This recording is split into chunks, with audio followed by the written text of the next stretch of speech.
between youth and the police, sustain youth initiative programs, as well as to promote good governance. That was the submission that I got from the three groups.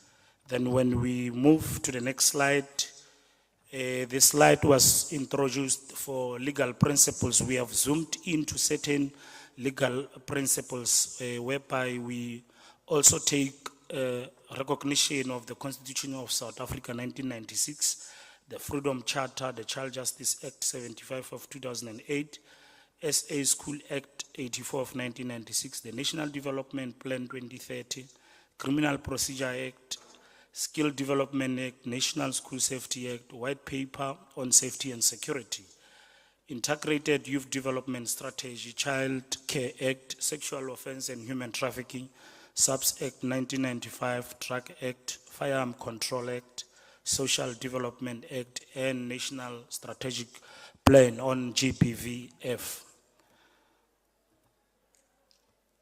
The third question also was, what are the guiding principles for the youth crime prevention? We also zoom into Batopele principles: transparency and consistency, honesty, accountability, collaboration, promotion of active citizens, good characters, compassion and respect, professionalism, promoting of diversity, good goal-driven, good communication skills, integrity, patriotism, the code of conduct, as well as innovative and creativity. The third question again, what should be composition of the committee?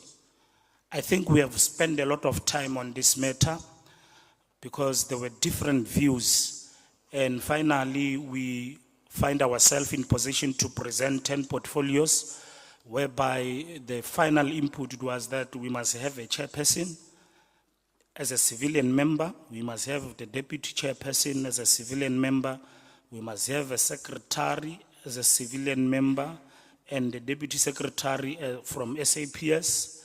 The proposal there was JMC, then the PRO, together with 5 additional members who are going to be in line with the 5 pillars of the National Crime Prevention Strategy, so that they are held accountable in the executive. And furthermore, appointment of other role players or ex-officios. We also zoom into NYDA, SAYS, and SAYC.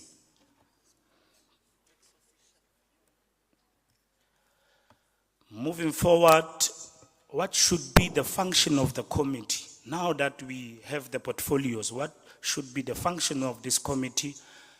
Then the collective came together and say, ensure the implementation of the National Activity Plan, monitoring and evaluation of all activities from provinces, coordinate all provincial activities, ensure standardized operational plan for all provinces, avoid political issues was also one of the issues addressed, create platforms of engagement through consultation at lower level. Perhaps on this one I can just elaborate that members find it very important that as and when the structure or the committee take decision, they must first consult lower levels. How often should the committee meet? On this one, there was a common response to say the committee must meet on quarterly basis.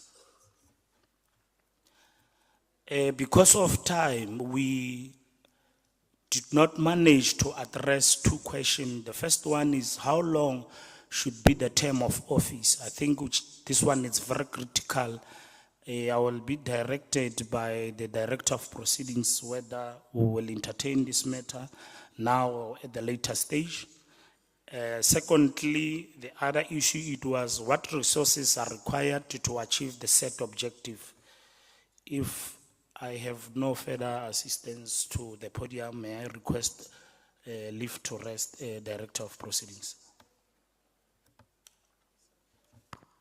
Thank you very much. You're going to stand there until we finish speaking about everything that you presented.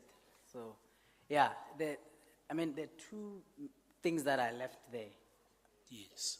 right? And I would like to maybe open to the House. You've taken 10 minutes of making a presentation, like it? Even the comments to what we should do with the two remaining, I would like it to open to everyone and let them also guide us on that one. So I believe these things that are presented here, they are no surprise to all of us because we've participated in this conversation, correct? So now you will be responding together with the colleagues that will be assisting you, and then we'll just take this time to then deliberate on this one. I'm clear, ne? So we can identify hands, and where's the roving mic? Here. I see the first hand. I'm going to take rounds of 4 hands. So there's first hand, the second and third. We don't have a fourth hand. Okay, let's close this round. Thank you, Chair. Can you kindly stand? Thank you, Chairperson. My name is Kumani. My surname is Sishuba. I'm original from Cape. Chairperson, first and foremost, I thought, let me outline this, that even though there are sessions that have not been finished, we're still going to entertain the whole entire presentation. But let me go according to you, because there are many factors that we should have to outline. First of all, how the structure is going to be formatted. Even though it roved around the whole 3 groups, but still, maybe there are submissions that need to be made. So I think we have to first entertain those submissions before we go any forward. Because we're going to take a blanket approach. Maybe we have a submission in terms of structure, in terms of legal policy or principle, in terms of years of duration of the structure. So I think we should take that approach, be specific of you dealing with which slide, or we should just take a blanket approach to deal with everything at once. Should we deal with everything at once, or we should just go through slides and slides? When we speak of doing everything at once, what do you mean? The whole presentation that is made? The whole presentation. Yes, let's do that. Okay. So make your submissions. Okay, thank you. Can you go to the 10 slides in terms of the structure of the presentation? Please, Chairperson, so that you can be on the same page with everyone. Slides.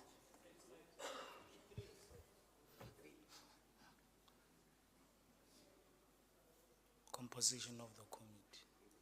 That's the composition of committee, correct? All right? Yeah, this one. This one, yeah. I think that's one.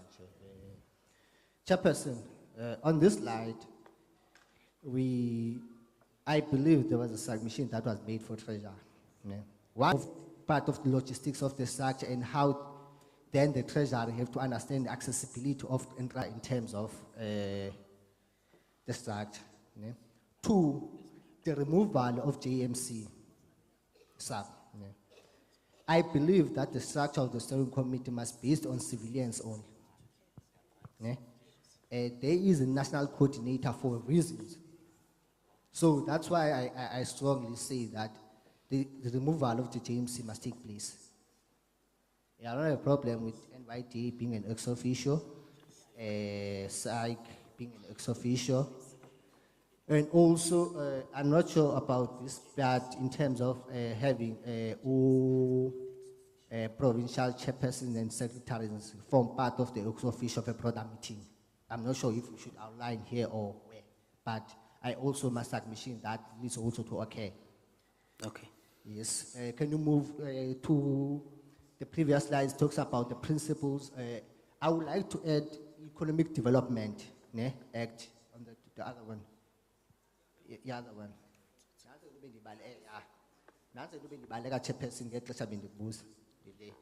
Add Economic Development Act, because of one fundamental reason. When we speak about young people, we should be able to speak about young economic development, because they are playing a key role in terms of economic development and trying to assist in terms of one of our pillars, which is youth empowerment. and development. If we want to we speak about necessary about youth empowerment, we must also speak about economic development. Because you know empowerment without youth and equipping the economy. Yeah? Next, can you give me in terms of years of a duration of a structure?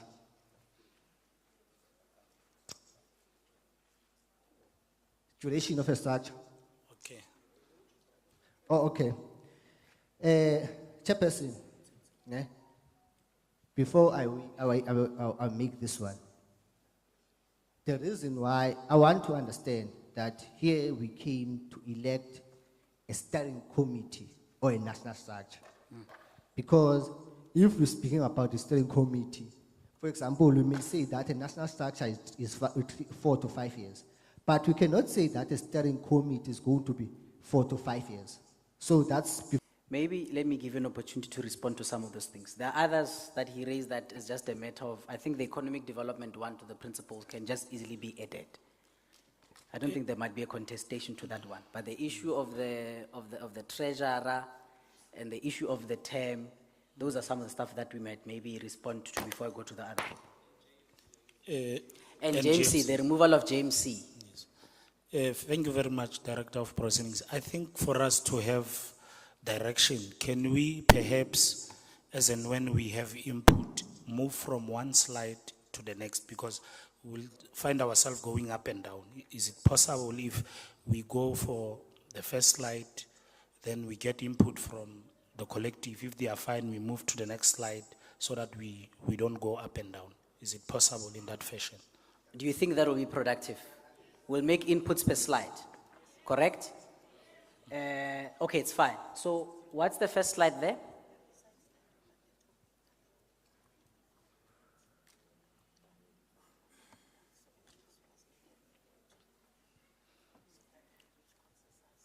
Then I believe that you've made your points to all the slides. I get? Now it's fine. Can I maybe take those two hands that side? What was that? Oh, it's not on the slide. Okay, sharp. And then the other second hand there is also not on the slide. I see a hand from the chairperson. Chairperson.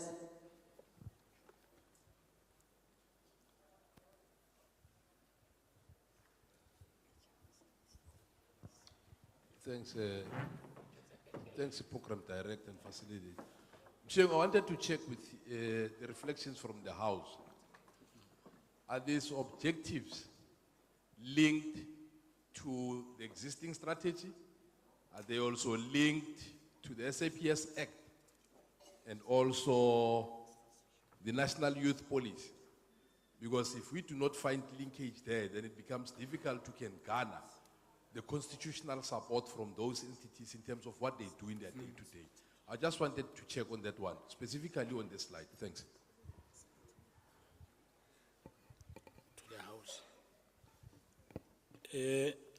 Chairperson, hence we have introduced the third slide of legal principles. I'm not sure if you are following. Are you covered? No, I think maybe Chairperson just wants to know, is it linked to the objectives coming from the other documents that are guiding this process, the strategy and others, right?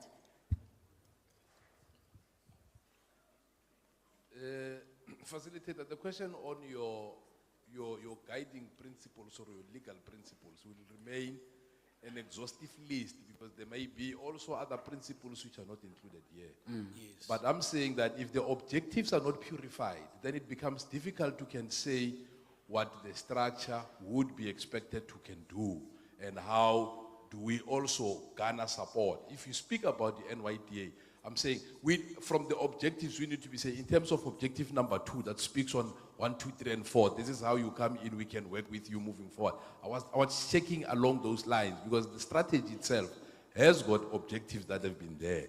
Are these also aligned to that? Because if the objectives of the steering committee or of the committee at any level are not aligned to the strategy, then we are going to have a serious challenge. Thanks. So what is your submission, Chairperson, that they should be aligned? They should be aligned, right? So we can agree that this objective should be aligned to the objectives of the strategy. Sure. Can we agree, Chairperson, that the crafting team will also ensure that these objectives, they are in line with the strategy? Can So we agree? that is the submission from the Chairperson. So we are good with this slide, right? Thank you. Next slide.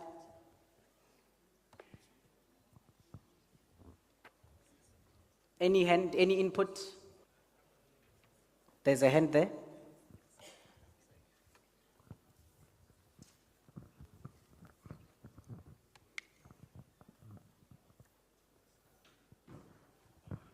Thank you. I'm Lesego Muitimang from Kimberley. I see the legal principles there that you've put, but I don't see the Children's Act of 2005, Act number 38.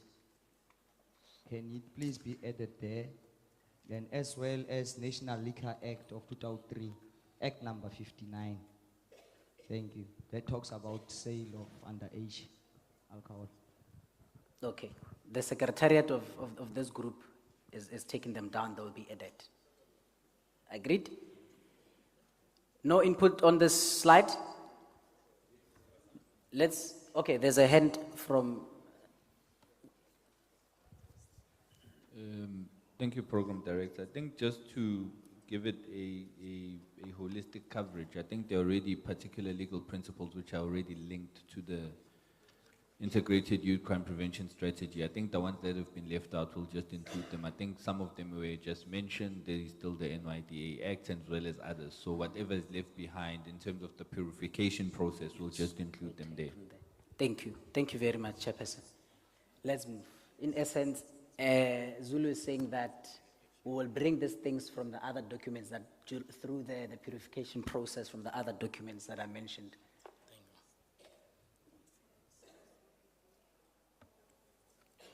Yes, next slide. Do we want to deliberate on the guiding principles? Any hand, any comment? I think there's only one which I wanted to add, which speaks to e-redress. It's part of the Batupele principles, because the minute you fail to give young people feedback, then we might have challenges.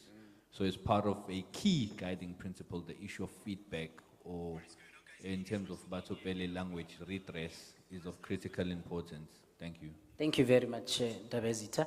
I see the secretary just has put that down. Do I see another hand on the slide? We will be adding the Batupele principle to ensure that there's feedback to young people from this structure. Chairperson?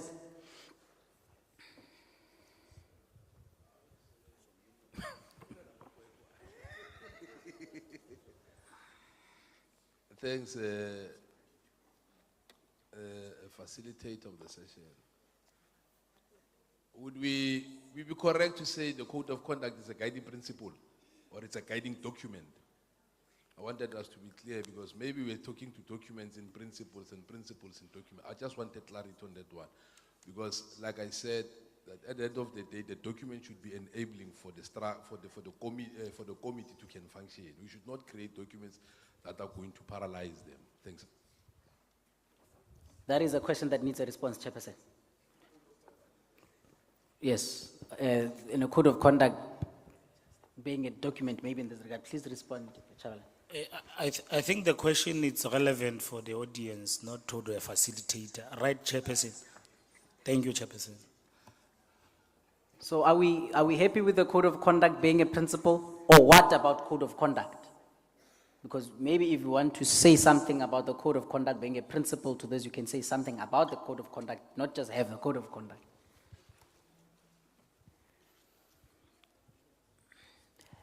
Murel, tlobola di hili Murel. I think to simplify it, the code of conduct is a document, it's not a principle. Yes. One side is cool. Sure. So we're taking out the code of conduct because it's not a principle. Right? So code of conduct we're taking it down because it's not a principle. That's the submission that has been made. No objection to that. I see a hand. Is it on the issue of code of conduct or is it another issue? All right, Sorry, it's another issue.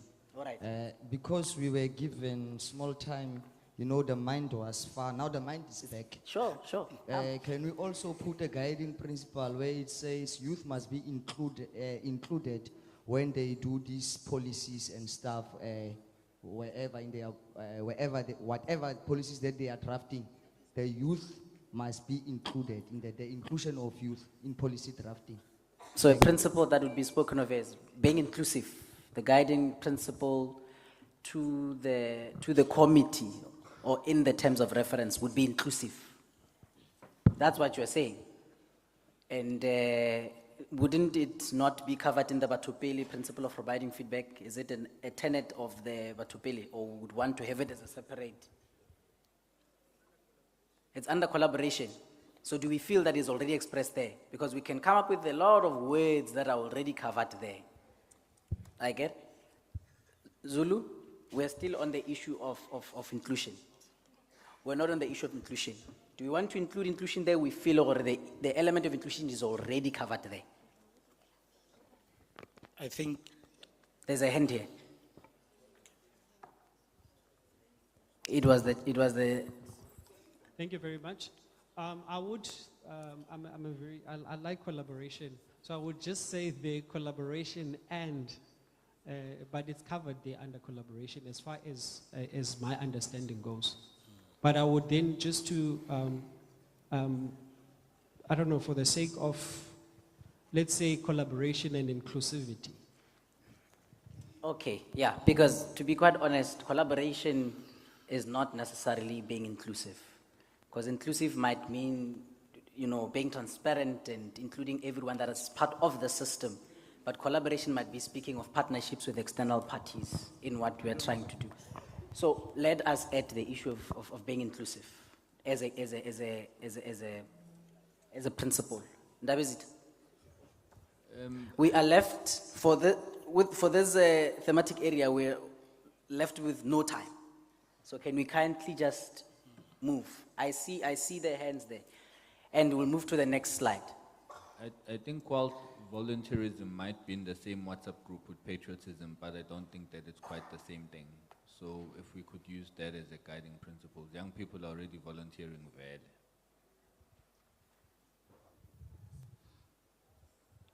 well. There's no, he says volunteerism and patriotism, they're not the same things. There's patriotism there. I was saying include the issue of volunteerism Yes. as a guiding principle. All right. Yes. So it's not included in patriotism. It's a separate thing, Yes, patriotism. included because very young people already are We're volunteering adding, in terms of youth we're adding a crime prevention. principle of volunteerism. Thank you. We're moving to the next slide. Still on the slide. Still on the slide. All right? Can we please give the mic? I want to make a submission there by code of conduct. We must be careful when we engage leaders. It's code of conduct, not code of conduct as in the police code of conduct. Code of conduct under a guiding principle, how you conduct yourself. Is it clear? Okay, look, a code of conduct is a concept, and I could be wrong. It's a set. It's a set of conduct, you know, of how you should conduct yourself. It's not one thing. It doesn't mean one thing. So I can't say to you, your code of conduct is out of line. What am I talking about? You know. So a code of conduct is a document that includes someone when maybe I'm not sure it might be in the same line, but someone might said ethical, or we need to try to be ethical, or moral ethics, right? Do you think it expresses what you wanted to say when you spoke about code of conduct?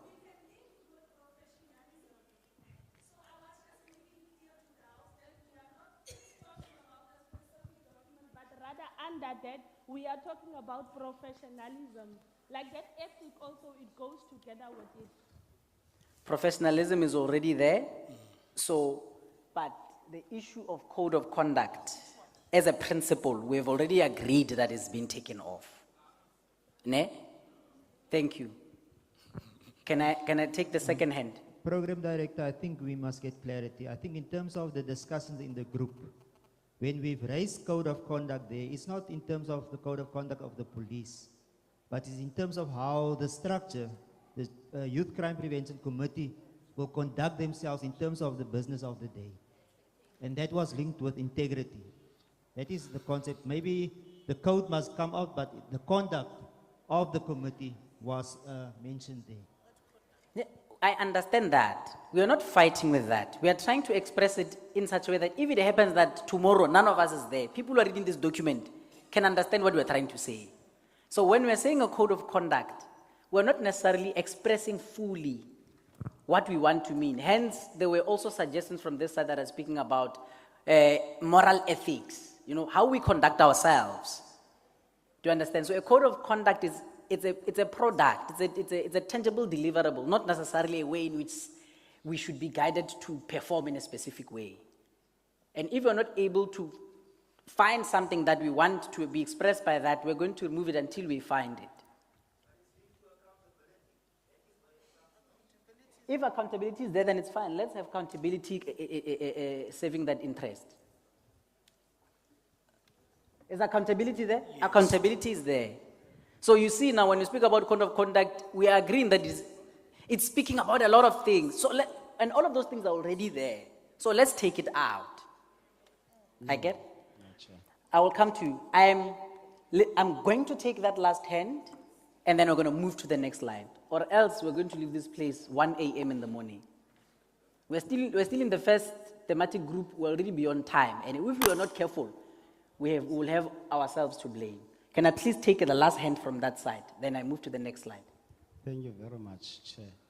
Chair, my suggestion would be that rather we bracket that part concerning to the code of conduct, because that was the spirit also when we put it there, to say, because it mitigates, because the assumption is that these are proposals, they will be adopted here, then be purified thereafter. Yes. Now, for you to suggest that it be getting rid of, because the reason they are there, they are mitigating a certain conduct, and they will be explained when that process comes where they are being purified. So let it be bracketed, that's number one. Okay. You can go to the number 2. Okay, sure. Because the assumption, Chair, was that this is a document in progress, and there's a work that still needs to be done to purify that document. Because, for instance, one can say the code of conduct will then refer, when the document is final, to the disciplinary procedure. If tomorrow, one of the people that is going to be elected, part of the structure, conduct him or herself, untowards, then there must be a reference, a document where we can reference to say, if we're disciplining you, where do we reference, the act that against you? So I think we must understand from that premise that this is a document in progress. We're working on it.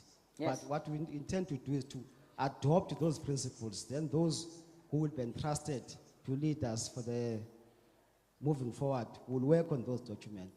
Now, Chair, I wanted to add something. That's one principle. I do not know whether it will be the last or the first. But I wanted to add the principle that says democratic centralism. And I've got my reasoning. It mitigates two things. We said earlier, the structure, when it takes decisions, it must consult provinces. Ne? So, but once the structure has taken a decision, nobody must turn around and turn against those decisions. Therefore, that principle, democratic centralism, mitigates that, so that tomorrow the structure is not questioned when it takes a decision. That's the first one. The second point with the mitigation that it makes is that if you elect a structure today, you give that structure a mandate, then that mandate, once the structure has got that mandate, then the structure is mandated to carry on with the business of the structure up to a point where we gather again, to take whatever the stock or whatever decisions we take. But in the meantime, no one must meddle with the principles that we have adopted here. They can only be edited or be changed by this kind of gathering, not any other gathering, not even the structure itself can even attempt to remove one item in those principles we have adopted here. So I'm saying, let's add democratic centralism principle so that we finalize and we avoid a situation where anyone can just feel willy-nilly remove any principle there. Thank you. Thank you. You want to respond to that? Okay. Are we covered? I mean, if you speak about democratic values or democratic centralism and ensuring that this system does not just work on ad hoc basis and how it operates, when I look at all of those things that are there, they are working towards achievement of exactly that. You know, I don't really see that we need to add democratic centralism because it also has a lot of other things underneath. Look at transparency, accountability, and all of those things. They really get us to get to a point where we don't just at a national level just do things on our own. So what you want to achieve with what you've expressed, I think it's achieved by all of those things that we've already expressed there. So kindly allow me not to allow, because then we're going to then add up a lot of things as we go. While the objectives of the things that we're raising are already met by what we have there. And the issue of, and I'm going to close, and I'm going to move to the next slide. I'm going to close, ne? I'm going to close the session because I took the last hands that side.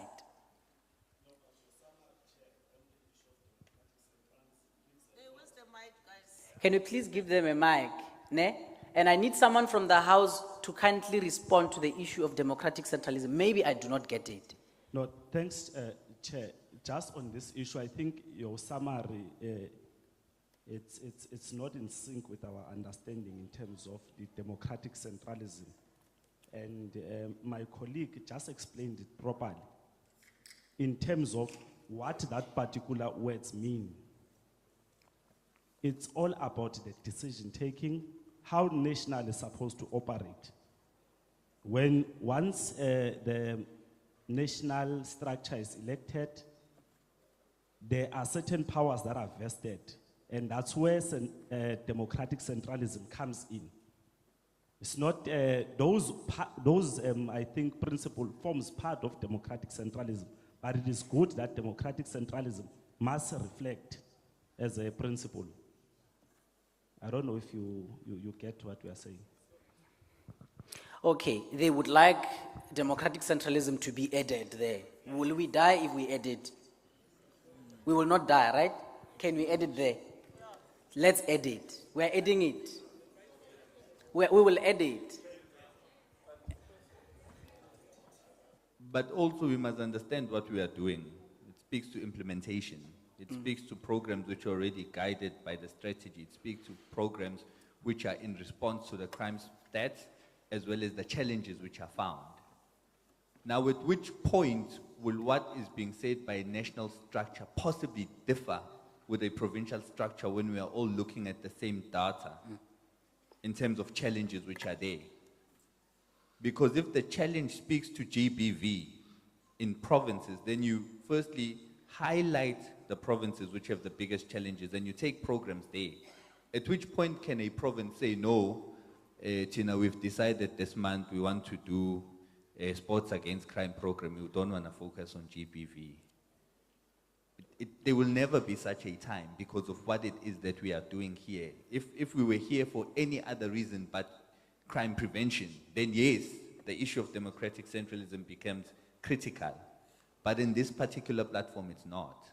Especially also because there are resources which are allocated to speak to these challenges in response.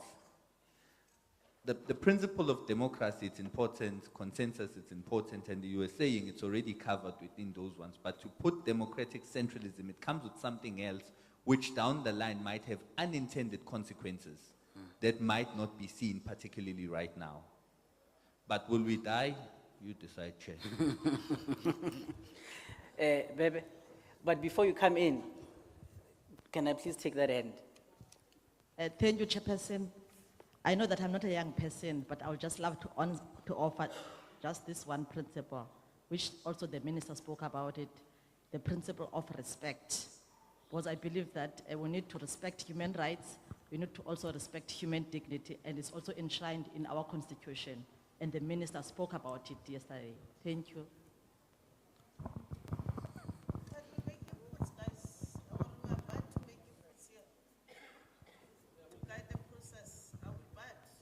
No, you can make input. You can make inputs, PC. Before PC, let's take Taba. PC, I will take you just now, baby. Yeah, good afternoon, everybody. I think Zulu has made a point. But however, I still go back to what the group is. If they explain what they mean about the democratic point that they want to include here, I think there's a feeling, sensing a feeling of like the committee take decisions without even consulting with the provinces. I think their point of departure was that. And they want to run away from that. And I don't think, like you say, will we die if the point is there? We're not going to die because the point encompasses everything, but some people want to see it visible as possible. So can we allow that process? Because then it's a guiding and a roadmap for those that will be put into the committee, that they should know that there are provinces. They are not just on their own, that at some point they will take decisions and just impose. Thank you, PC. Thank you, General, for those inputs. I think some of us from the left of politics suffer from this thing of, see, democratic centralism is an ideology, it's a political ideology, it's not a principle. But in which some of the principles that are listed, it's already been covered. So if you want to put an ideology in principal list, you are now steering us away. It's a political ideology from Leninism, unless I don't know what it means anymore. So thank you very much.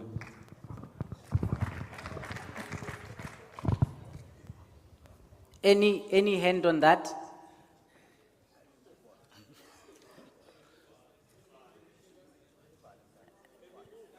We are moving. Can we please move to the next slide? Please. Let's move to the next slide. We are now at the next slide speaks about the composition. I get the issue of composition. That's when I had a comment about taking out of the JMC, bringing in the treasurer. Those submissions have already been made, right? And they will always go back to what is it that the structure is and what it intends to do, right? And I think that is an understanding I believe all of us must be coming from in order to actually deliberate on this. There's a hand behind me. There's a hand there. So I've noted, and the two hands that side. General? Thank you, Chair. And good afternoon once again. I support the fact that when we remove JMC, but it must go to ex officio. Just like any other role players like your NYD and all that. But let them go there so that they can provide.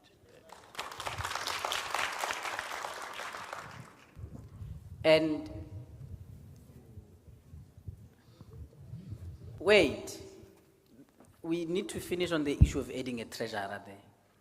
There was an issue made, do we add a treasurer? Right, there's a hand that side. But before you come, Zulu, please take my two hands from this end. me first. Any one of you, as long as there are my two hands, I'll come to you, my chief. Zulu, I'll come to you after the two hands. Thanks, Chair. General has covered what I was going to say.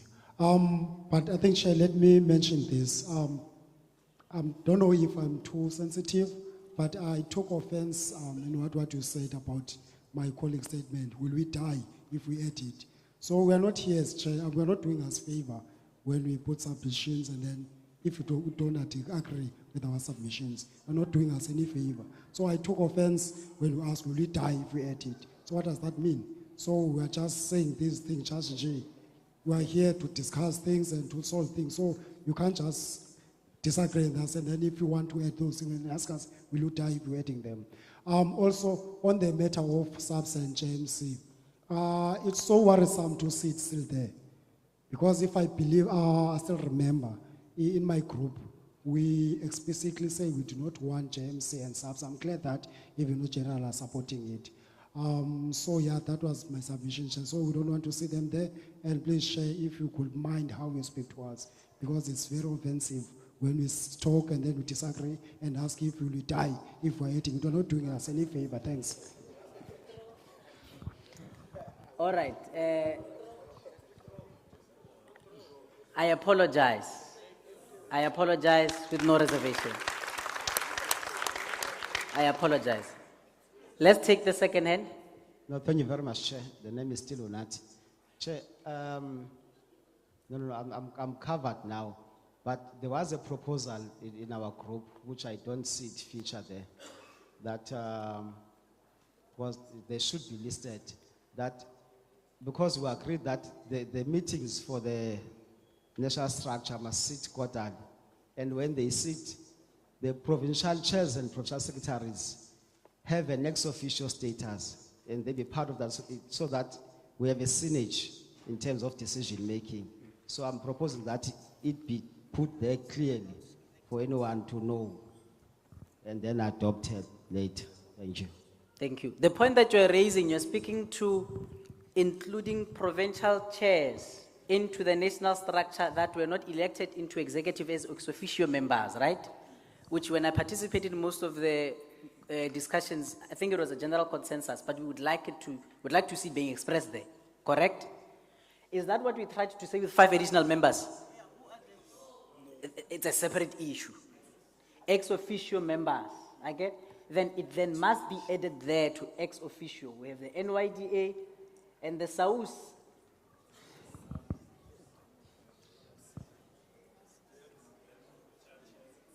Is the SAUS correct, or do we need to take out the Y? We need to take out the Y. Ne? Let's take out the Y from SAUS. We'll still have the South African Youth Council, and then we will add JMC. I get? We're taking it from the secretariat. We agree on that one. And then we'll have the chairpersons of provinces that are not elected, so that we don't have to invite them when we are at the last point of our planning. We're happy with this slide. All right. Now, if those chairpersons are ex officio, who are you referring to the 5 additional members, the 5 pillar coordinators?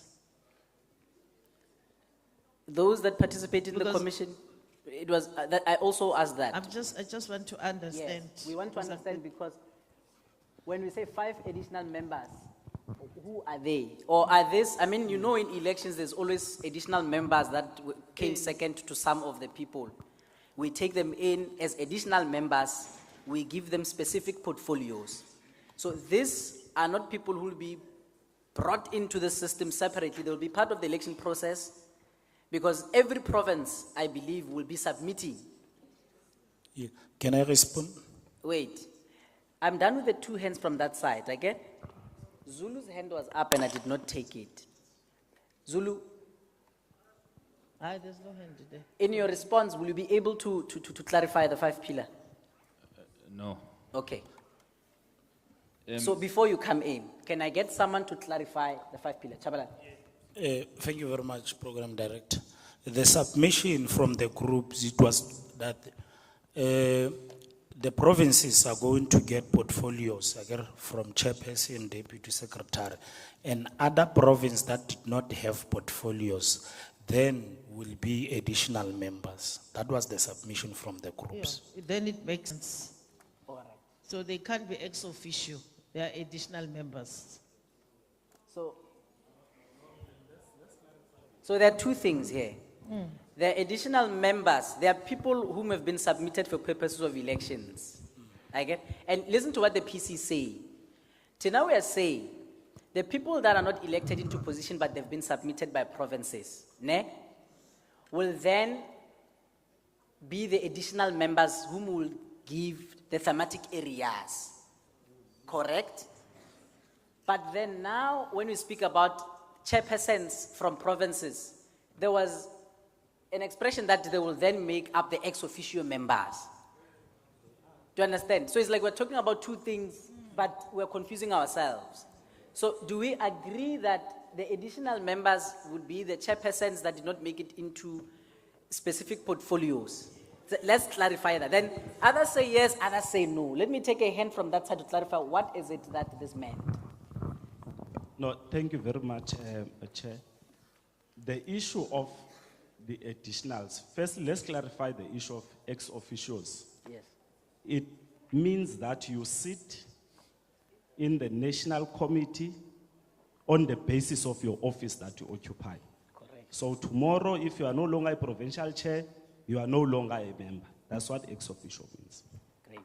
Now the 5 additionals speak to the pillars, the 5 pillars. So you will have these 5 additional members. It's like in some organization like your SAPS saying that you are heading a transformation committee. So these 5 members will be the chairpersons of these 5 pillars. Those are additional members. That's why next to, I think in brackets, they wrote 5 pillar coordinators. You see? Do you get it now, Chair? No, I don't get it. Where are the other chairpersons that are not on the top 6 going? Are they going to ex officio or are they going to additional? They're going to additional, okay? They are going to additional and they allocated a portfolio, So we don't which is there. Yes, so we don't speak of them as ex officio. No, they are additionals. They are not ex officios. Good, so we're clear. Yes. PC, you are clear. And in terms of the voting rights, if there's a vote, ex officios don't have that. They don't have the right. But it will be clarified. Thanks. Thank you, my brother. Chair. Wait, before you come in, Indaba. Thank you, Chair, once again. Let me also withdraw that comment. Chair, just a little guide in terms of the composition of the committee. I'll tell you why. Recently, we were having a conversation in the province with our provincial commissioner, and we were speaking to the board of the CPF vis-a-vis the executive, and I was like, listen, it's twofold. There's an executive, and then there's a full board. Yes. The two are separate. Very much. Are we speaking to the full composition of the committee, or are we speaking to the executive of the committee? Because there must be clarity there, because we must first define what is the full composition of the committee, and then who within that full composition will make composite of the executive, which will deal with the day-to-day. Yes. Now, when the colleagues were speaking to the secretaries and chairpersons, I think they were speaking of the broader, which one might call an extended meeting, which already of ex officio, you already need to speak to the 9 provincial coordinators of youth crime prevention within all provinces. Because they must have a comprehension and an understanding of the issues that are there. Now, if a chairperson is heading a particular strategic pillar, then that's their focus. Then in ex officio, you still need the person who's now running with the province to come through and say, reporting on behalf of the provinces 1, 2, and 3. Because if you don't do that, then you'll have a chairperson who will be a chair, but is also still responsible for a province. So if there are taskings which are given, he comes there as a provincial chair, must now account to himself as a national chair. Can you give us guidance whether we are now speaking the inputs here for an executive or are we speaking about the full composition of the committee? Because the full composition is very different to the executive. Clarity there, Chair. Sure. And I think we were trying to have two conversations in one about this. That's why we got confused about the ex officio, which would then be part of the conversation of the full composition, right? And thereafter, in the same line, try to speak about the executive. So we need to clarify that, and I think we need to have one conversation. Right? I see a hand that side. No, Chair, I think what creates confusion here, maybe it's language issue. these guidelines for elections, I will tell you. Because here we must clarify the House. When we say provincial chairs and secretaries will be ex officios, they're under the premise, according to the discussions in various groups, is that we are doing away with that notion that provincial chairs automatically in this Indaba will be candidates for that, because that's a premise, but it's something that has not yet come to the fold. We have not discussed it. That's why we are creating a confusion in this regard. Good. But the Good. premise is that, the understanding is that anyone who's here is eligible to stand. Now, if that is adopted, then it clears that confusion. Thank you. So, in essence, you're saying we are trying to have a conversation of another commission, Yes. right? Bebe, please, let's give him a mic quickly. But I do agree with you. But it does not mean we've answered what Zulu raised.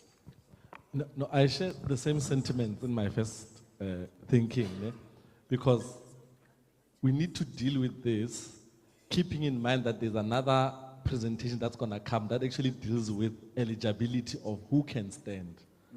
But we can't just leave it and move on. We need to clarify it here on the terms of reference, because that's what informs the other commission, or what do you call those things?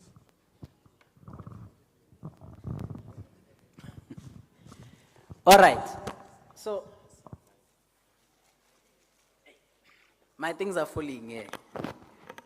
Zikhala ngempela manje. So, the chairperson, deputy chair, secretary, PRO, and the 5 additional members, right? This is what I believe we are talking about now. The issue of ex officio members, which makes sense to ensure that this structure works well, is something that I think it will be done on an ongoing basis. It's not what I believe we need to discuss now. So in response to Zulu now, we are speaking about the executive of this committee, correct? Now, the 5 additional members would then be people that are submitted from the provinces that came into this election, but they did not get an executive role, then they are handed over the pillars. Correct. We agree. Sure. There's a hand. Emma Pele Munashu, the mic is coming to you. Look, Chen, the reason I think there will be a little bit confusion, because if we don't deal with this thing by tonight, today, tomorrow, I propose a point at treasurer, which it gives us 11 portfolios, ne? And then What was that? I did not get that. I propose a position at treasurer, ne? Which is going to give us 11 portfolios, ne? And we have 9 provinces, ne? So meaning that if each province came with a sack machine, meaning that there will be 2 vacancies that will be able to be unattended to. Yeah. So I want us to understand which approach are we going to take, or we should just hold that discussion for later on. Yeah, so I want to understand that technicality, please, Chair. Okay. So you're still speaking about Chairperson? Thanks, facilitator. Maybe let's also give relevant opinions in a professional manner. I think the issue that we're grappling with, taking cue from the submission from Mwakeva, that we are having a conversation within a conversation. Maybe it may also be proper that the House can reflect on the structural layout of policing in the country. As a point of departure, you can say we've got policing at national level, we've got it at provincial level, we've got the district coordinating and the local level as a fundamental point of departure.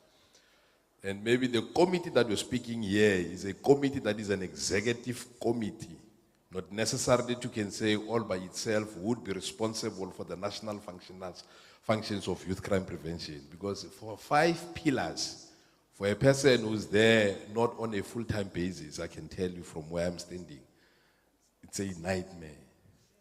So we need to be realistic and advise facilitator, you can say maybe as a principle of inclusion, we have got 9 portfolios.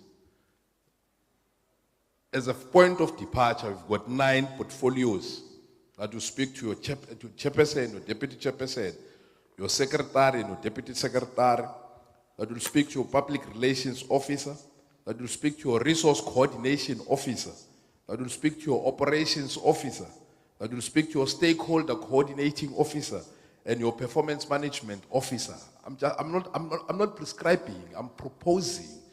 Because the understanding that I have of this document that you guys will be implementing would dictate a different kind of an approach in terms of how we move forward. Now we'll be saying these people together with the identified stakeholders, that would be now SAPS, NYDA, and SAIC, because those are national structures.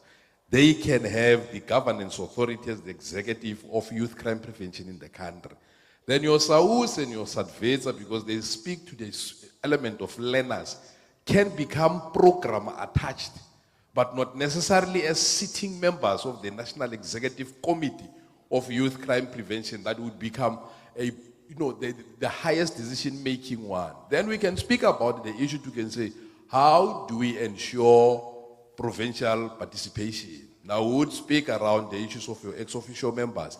You can say we expect that each and every province can give us 2 delegates, that is the provincial chairperson and the provincial secretary.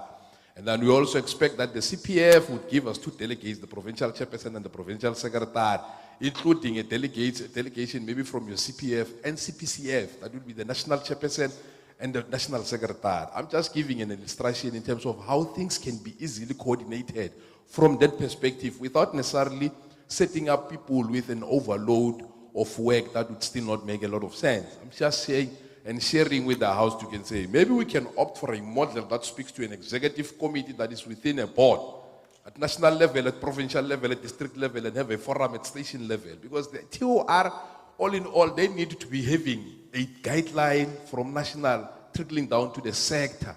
It's not only about the National Executive Committee, but it also speaks to the composition and the layout detailed down to the sector. Because when we leave here, the mandate should be clear who is responsible for what. I thank you.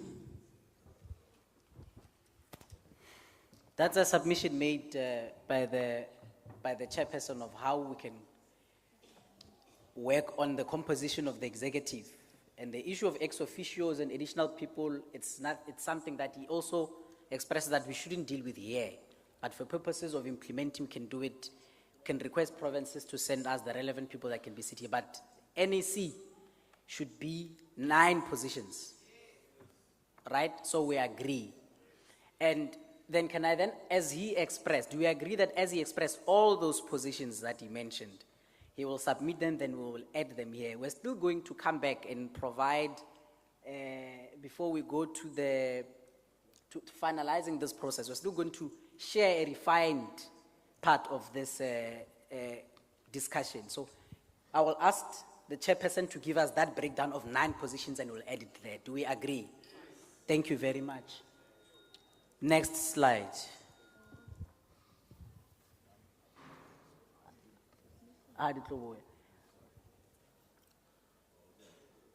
Any inputs on this?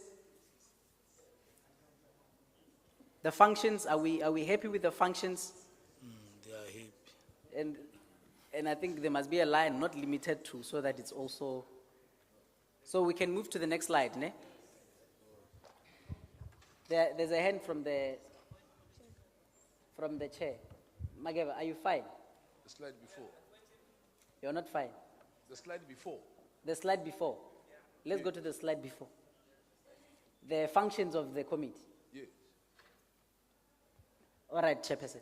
If one is persuaded by the majority consensus to can have 9 portfolios, then it will also speak that the portfolios must, the functions must speak to the portfolios, because it would serve no purpose to have a portfolio for the sake of having a portfolio, but without any defined participation. I'm saying that by and large, the executive committee's functions would be outlined, informed and guided by the individual portfolios within your NOPs, your national office bearers, who is responsible for what, then that all in all will define your functions of the executive committee at national level within the board. Thanks. All right. So in my head, when you say that, I picture the function of the committee being broken down into offices. There's what the chairperson is responsible for, there's what the deputy is responsible for, like that. And would those be considered the functions of the committee? Mageba? They would be.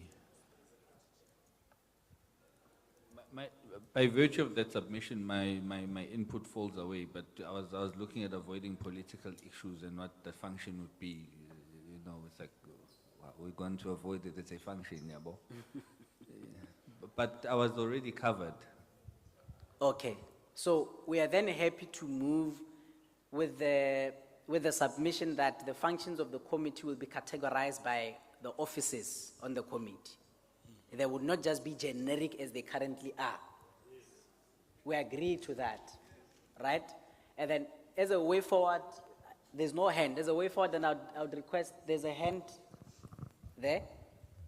Then as part of the refining process, then I would request that we make submission to that, but not now, on what those functions could be so that they can be presented to us. Let's take that hand. Rafiq, Western Cape. I guess I need clarification. I thought I was covered now with my colleague Zulu there, but avoiding political issues is not a function. It is part of code of conduct or guiding principles. Maybe I'm confused. Why is it here? Can you please repeat? I'm not sure if I got that. The functions of the committee, what does avoid political issues serve? What does it do in this chapter? Why is it not part of guiding principles or code of conduct? I'm confused. Okay. But I think what then Zulu said is, if we're taking that approach, then that issue would then be, will then be taken care of. It's fine. So if we're going to categorize functions of the committee, so let us not longer question that because it falls off. Next slide. Chairperson is fine. He just gave away the mic. Yes, thank you. Let's move to the next slide. Quarterly meetings, how often should the committee meet? Are we happy with quarterly meetings? We want to meet weekly?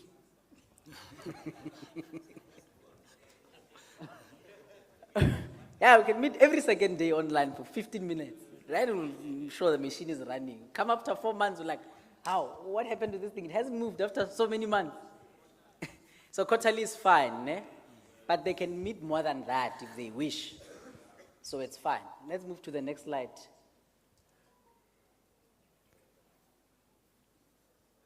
Office term. How long is the committee in place? And the committee is, and also the duration of the committee is in line, right, with those additional members, or not additional members, ex officio members. So can I get inputs on the duration? 10 years, 30 years, 5 years, 3 years, 12 months? I see hands from that side. I see Bebe and I see 2 hands in the middle.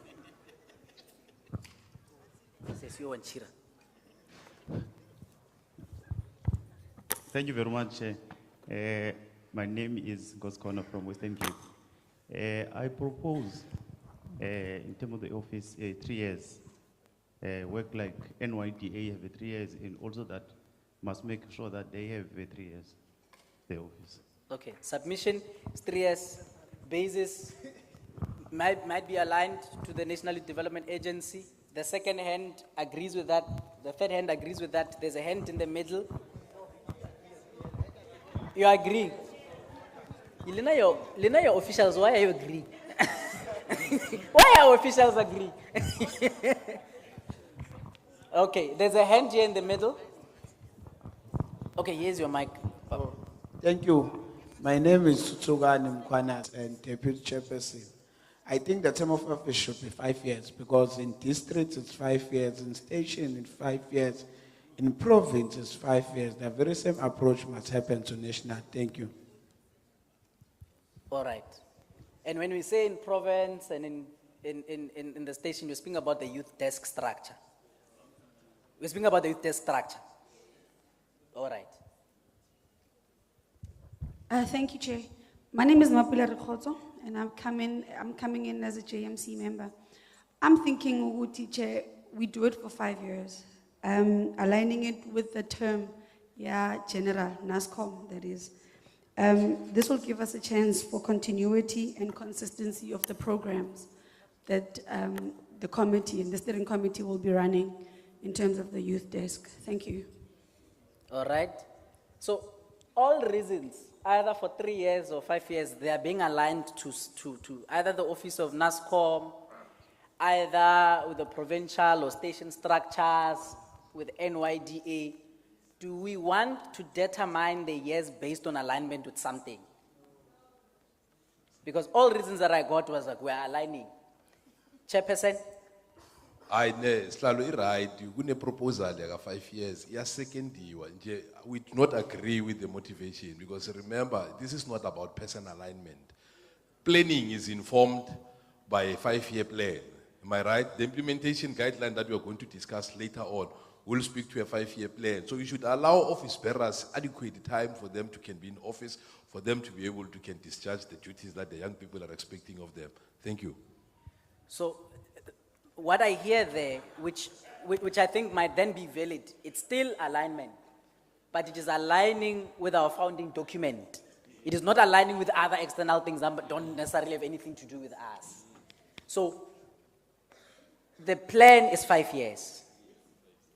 So then the suggestion is let's go for 5 years in alignment with the duration of the strategy.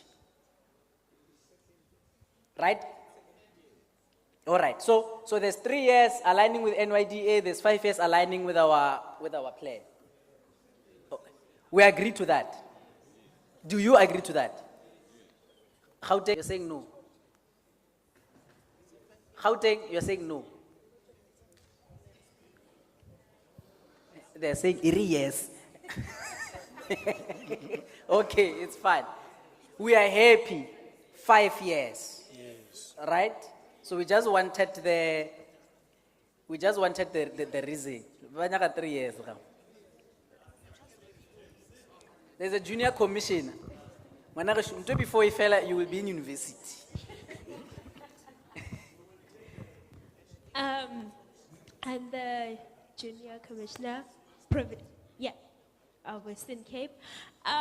When it's 5 years, the chair will be too comfortable in the seat and forget their duties because it's too long. So 3 years, in that way, we also giving chances for other people. How long were you saving? We need to ask. I want to ask if were you ever comfortable? You're not listening. There's a submission there from all right, thank you very much. Wait, I need to close this, right? The junior commission, and I don't want us to invalidate that point just because it's being said by junior commission. And we've seen what happens. Sometimes the duration is very long. People end up just being despondent in the position because they know that, hey, I still have time. And before you know it, you don't have time. So, in essence, the basis of the argument that is coming from what's your name, sis? Angela. Yeah. So then is 5 years in line with the implementation plan is 3 years because people might get comfortable because they think they have time. Which of these two things do you want to go with? Because remember, we are putting a committee in place to implement a specific plan. If I'm going to put in a committee to implement a 5-year plan and they're in place for 3 years, and then it happens that my ancestors in the second term, they say, I must pagama. I might enter there and then be left with 2 years. So things might be, so can I kindly request that we close this issue? But I think the executive is linked very much with the term of the implementation of the plan. I think that makes sense in this regard. There we're putting 5 years.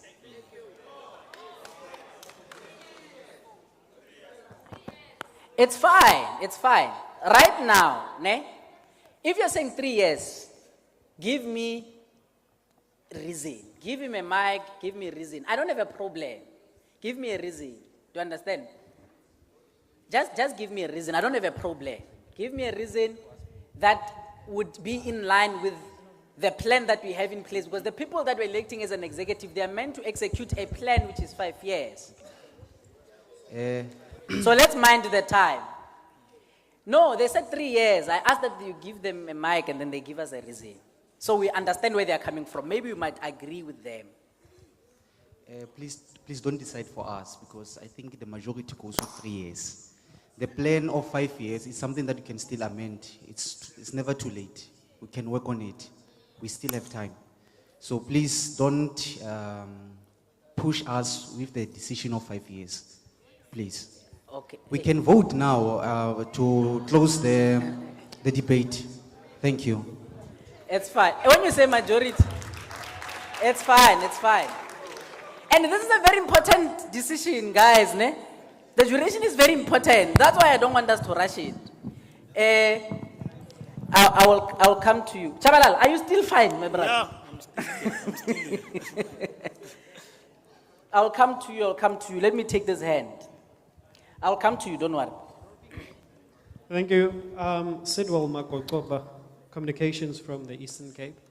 I would like to endorse 5 years, right? And I do propose that we move now because we are prolonging it unnecessarily.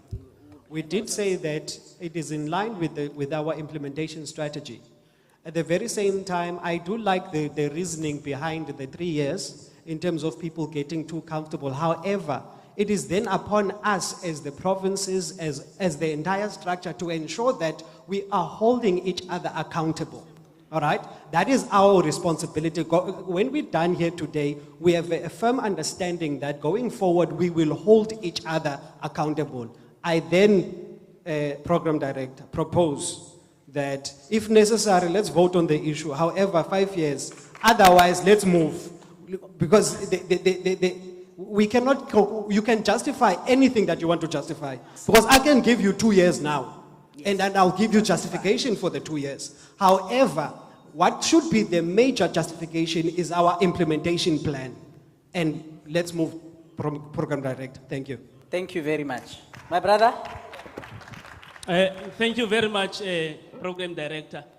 I'm Philip from Pumalanga, and I really want to concur with the motion of voting, because if you can say I must motivate my 3 years, and indeed I support the issue of 3 years, but we have got 9 provinces here which they can decide democratically so in the form of voting. Thank you very much. Thank you. Now, when we enter into voting, there are a lot of things. Who votes? Who will have the right to vote and all of those things? Wait, guys, calm down. You want us to sing a song? We can start a song now, there's no problem. I'll come to you, my man. Mageva, I'll come to you.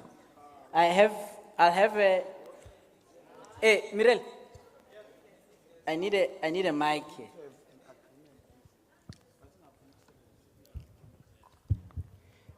Thank you, Chair.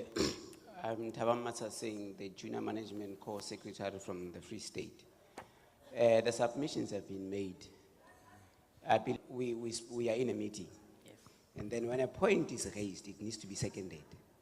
I've never heard anyone seconding the 3 years.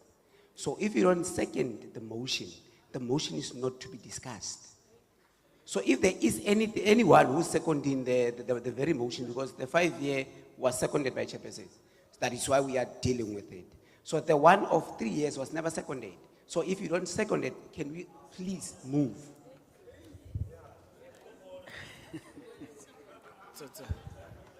All right. Yeah, no. Before I come this side, Ndabezit, are you covered?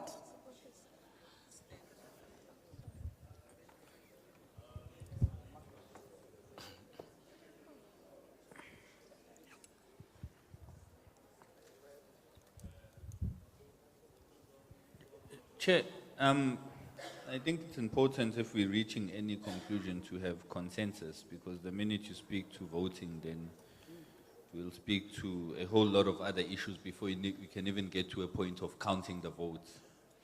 Secondly, the issue of the term of office is aligned to the strategy itself, because the people that we'll be electing must speak to implementation of the strategy.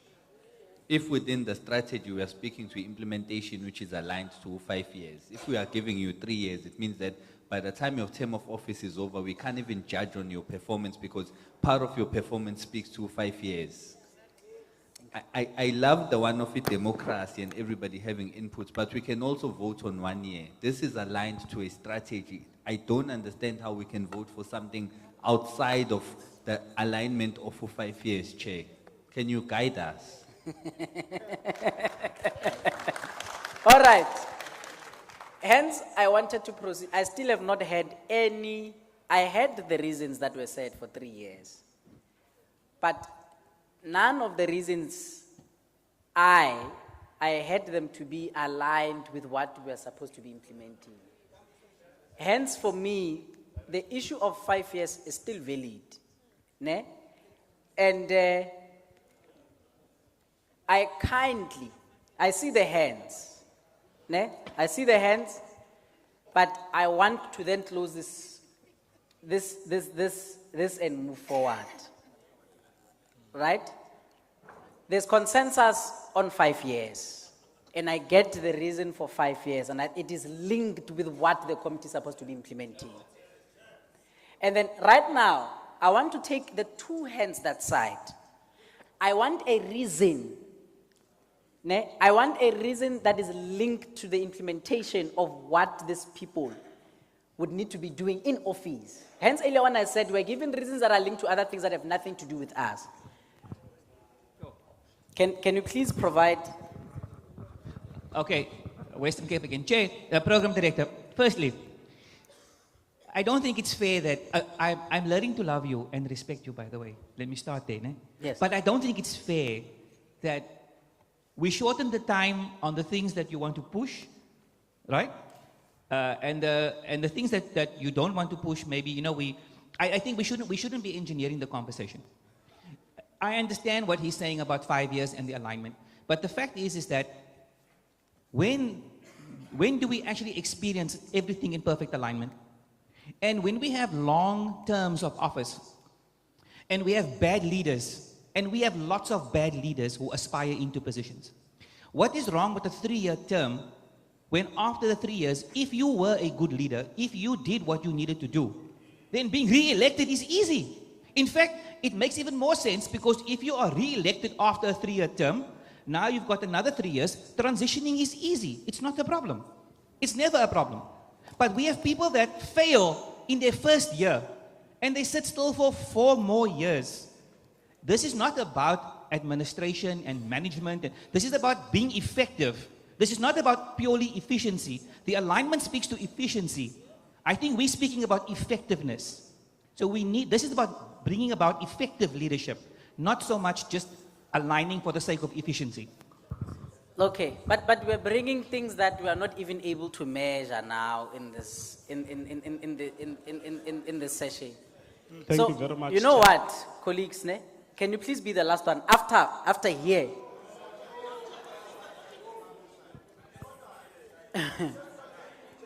We want to chair the sessions, all of us. Thank I'm you very asking. much, Chair. Can you please take that one then? Nam John. I see that side, you like Makeba. You can also refer to this side for advice, but on this issue, Chair, the implementation strategy is not for the people. It's for the organization itself. So be it that it's a 2-year term or it's a 3-year term, the organization must carry it through. So we must not want to box this thing to the people that will be elected. It is their sole responsibility to implement the 5-year term. You can still have a 3-year term, Chair. After 3 years, you come and report here that in the 5-year plan, this is what we have covered in the 3 years. You might even find out that you have only covered work for 1 year. It's possible. But equally, Chair, history is a good teacher. If you remember the outgoing leadership, we put them a while ago, many years. Us as provinces, since then, St. George's, is the second time we see them. There was no interaction. So we have learned that when you prolong a duration, it becomes a problem. Even though, Chair. All right. Even though, Chair, we are attempted to be lobbied by the issue of 5 years. But, Chair, I want to come to you. Yes. Don't be biased. Be patient. This is our organization as young people that we want to put together. So be patient with young people. Thank you very much. Thank you. Let's give him a round of applause. So, okay, wait. Here's what, wait a bit. Ne? Wait a bit. We reason the whole day. Ne? We can reason the whole day, the reasons on 5 years, 3 years. And mind you, this is not a simple matter. It's not a simple matter, it's a very important matter. So we can reason. I'm tempted to say we need to vote. I'm tempted to say we need to vote because honestly, I'm here to save you. And me saving you, I can't then say it's 5 years or 3 years. I don't even have the powers to decide on which one it is. I'm not the most wise person in this room. So don't think I'm going to even go there. Right? So I am tempted, I will take them, don't worry. I'm still addressing the young people. It's young people's Indaba, so I'm still addressing young people. So I'm tempted now to allow the numbers to speak as the only way for us to be happy with the decision afterwards. Right? And then we can deliberate on how we're going to do that. And I'm happy with what has been said. If this is our thing and we think we can leave here at 1 a.m., it's fine. Let me take the inputs from... Chair. Yes. I think for General Mhlala? yes, for progress sake, because it seems like there's a 3-year and 5 years term. Now we'll say irrespective, because by the way, when we went to commissions, we didn't say who has the right to vote. We can maybe just by show of hands, everyone who is in here who supports 3 years, then we count the hands, and those that say 5 years, so that then from there, then the biggest number then will then emerge. So that's how we close this matter and move on. All right. Do you think that's the most effective show of hands? In my head, I was actually starting to look around. I was going to say, those that are 3 years, let's go up there. And 4 years, we go up there. So that we can see. Right? So, okay, I'm no longer taking comments now. We are agreeing that we're going to vote on this. Chair. But not on a hectic, everyone that is in this room. Chair. PC. Ke tlhakatlhakane, KwaZulu got the point of order. Please recognize me, I just want to ventilate. I might be controversial for that matter.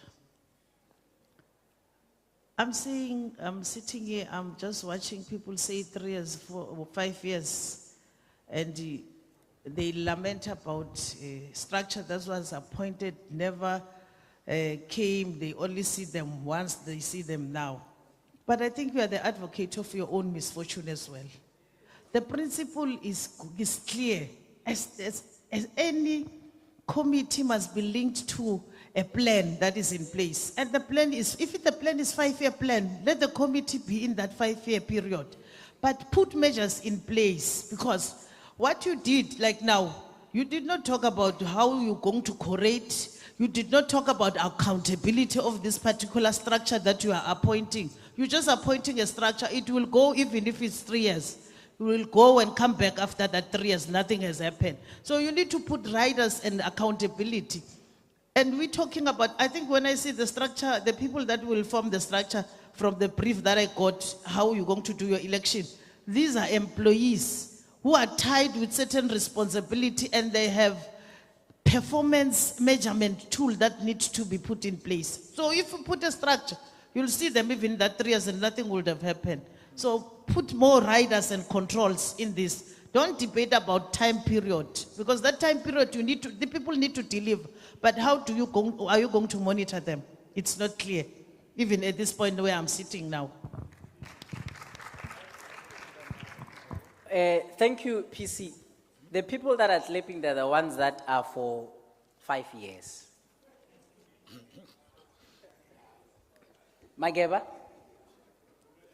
Because we need to be careful that, remember, we need to move forward in unison, right? I'm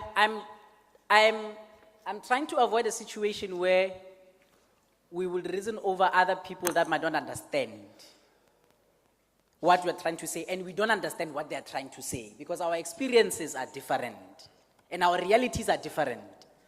And it is on that basis that when we get to a point where we don't agree, and we can all provide reasons, which we can't say this one is valid, this other one is not valid. There's a process that we can take to take us out of this situation. Mageba? Thank you, Chair. And I will appreciate the guide from the PC, because that's where I was going to say, at some point there's a deadlock. There must be now something from senior officials to also guide the deadlock in terms of what is it that we are trying to achieve. The guide is there. It's an implementation plan over a period of 5 years. There are genuine, serious concerns about leadership sleeping on the job.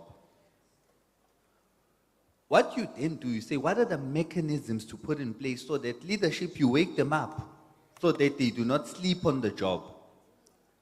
Now there, you deal with but a fruit. You don't cut down the whole tree just because you are afraid of one little bad fruit. If there's a leadership challenge, then put in mechanisms to make sure that the leadership does not sleep. But the minute you speak to the issue of a term of office, which is linked to a strategy, then it's very impossible to move layer. There was also another comment which I found to be inclusive, because it spoke to the issue of implementation and strategy. Even if as young people you are there for 3 years and you are out, they can carry on with it. What it immediately said to me is that why are we even here, Mabute Samapoisa? I got very worried because it basically said you might as well go home because you're Amapoisa. Amapoisa have said, young people, this is yours. We want to implement it head in glove nani. And Tinasi, I keep a gloma process, it knows for no 3 years, as for no 5 years of full implementation. But check, guide us. If you are saying we must vote, then we go to a vote. But if you are saying, no, this is the guide, then let us go there, but let us no longer open it. Guide us. Whatever you say, we will take that direction for purposes of time as well. Thank you very much. Do I still have people in this room who still believe that the term should be 3 years? No, wait. Wait with the hands. I'm not taking comments anymore. Even if it's 2 people, do I still have people in this room that says, that believe that 3 years should be considered?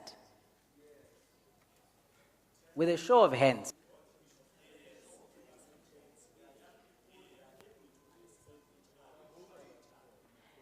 Okay, we can't hear you. No, but they don't represent 3 years. Are you withdrawing 3 years? No.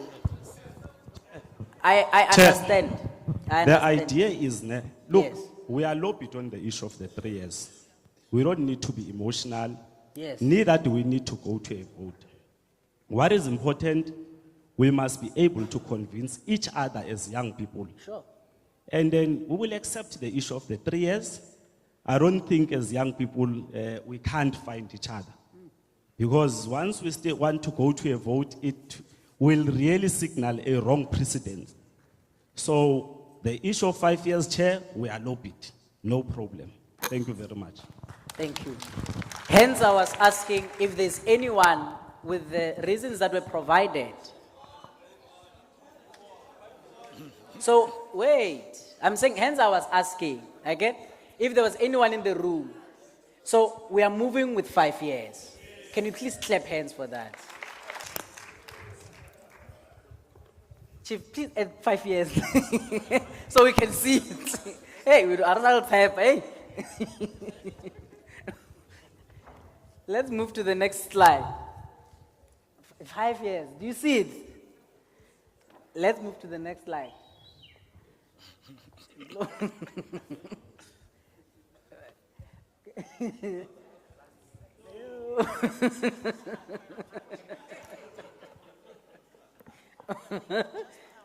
What resources are required to achieve the set objectives?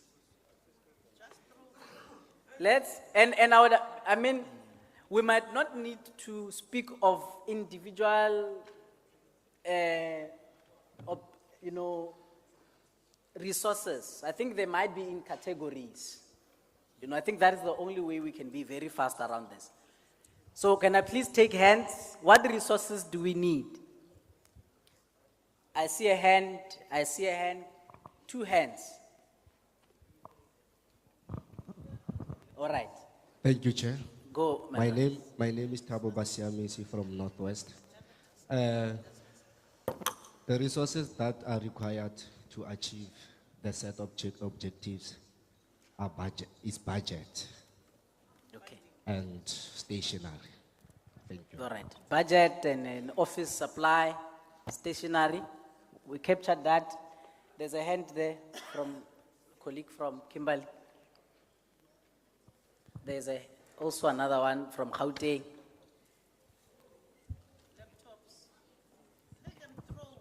Yeah, let's just throw. But if you can come up with a category that can speak of a number of things, like he said, stationery. We know what is stationery. You don't need to speak about the ruler and all of those things, right? Can speak about ITC equipment. We'll hear what is it they're speaking about. Please, let's Thank you, Chair. The most important thing is a dedicated vehicle. Dedicated vehicle, yes. Yes, and also laptops and cell phones. Yes, working tools that can go forward. All right. And we are speaking about a dedicated vehicle for the committee. And the committee is at national level. But it's fine. We capture that and ICT equipment. Laptops, phones, information communication technology items. Yes, Chair. Yes, we are speaking of what the national level will receive.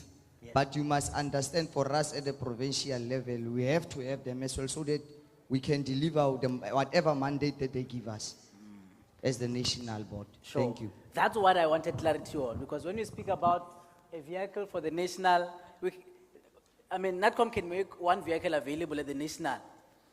But if we're speaking about provinces, then it affects the number of vehicles that we're speaking about. Right? There's a hand from Gauteng. All right, Gauteng also wants cars. Any other hand? Resources that we need? Covered. So you only need stationary, vehicles, information communication technology. Alenya jacket, it's all branding. Alenya ko. Alenya kepisinyana, branding items. So uniform. Corporate branding. There are two hands. Let me start with that one. No, thank you very much, Chair. I'm glad that you have Can you please lend him our ears? Ne? You have covered the issue of the branding, but I also think it is important that we have resources to do programs that we want to implement. But those resources, obviously, you can't quantify them now. Yes. And say we need 50,000 to do an awareness campaign. You know, we can't quantify them. But maybe we can just put a bulletin to say that resources for implementation of programs as an item. Thank you. All right. Hey, it's a dangerous one. I hear it. Wait, hang on. Before you come in, hey, I'm going to need bodyguards when I leave here. My colleagues at SAPS, please arrange a van to park this side. Because I noticed people and all of a sudden I don't see them anymore. I noticed you, my brother, there. Ne? Kim, yes, yes. You are covered. Perfect. There's a hand here, and then I'll come to Agape afterwards. I'll come to you afterwards, yes. Thank you very much. I agree with a lot of those things. And I would like to also add organizational support it's not, you might not say, someone might say it's not actually a resource. However, sometimes you get a lot of gatekeeping or a lot of, it will not happen unless I said so.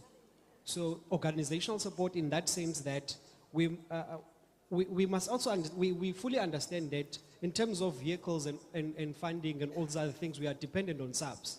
However, there are individuals within SAPS that also need to buy into this entire process. Because I'm not only speaking of national level, I'm talking about from national up to station level. Because that is my approach in this entire process. I'm not talking about only national.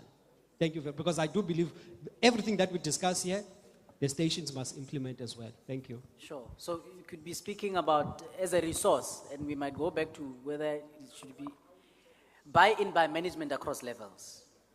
Is that what I hear? Buy-in by management across levels. Right?